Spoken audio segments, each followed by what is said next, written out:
esconder chave. Fechando esta porta. Vamos lá. Peraí, deixa eu ajeitar tudo. Pegar as chaves aqui. Tem um monte de chave, daqui a pouco eu mostro pra vocês. Aqui, ó. Um monte de chave. Então, a gente vai tentar fechar aquela porta e abrir tudo de novo, entendeu? Vamos lá, deixa eu pegar toda essa bagunça aqui. Espera só um minutinho aqui.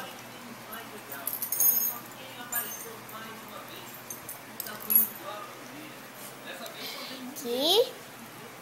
Vou colocar tudo aqui. Vamos começar com esta. Vamos lá. Vamos lá.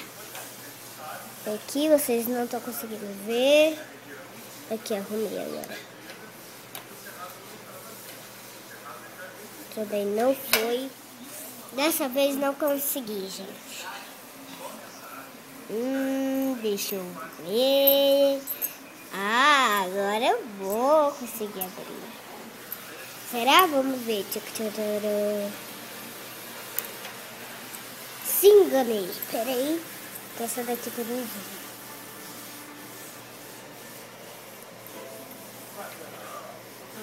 Errou.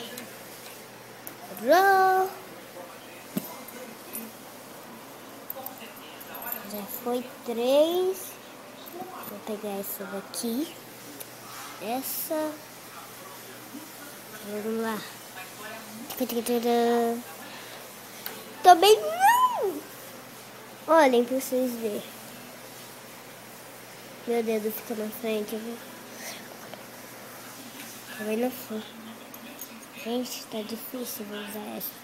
Aqui tem um monte. Vou começar com essa.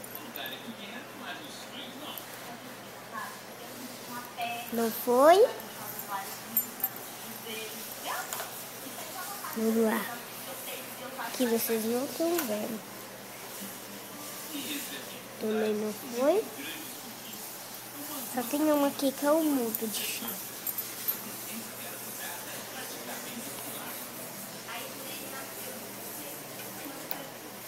Também não foi, gente. Só sobrou 2 agora. Ó, sobrou essa e outra.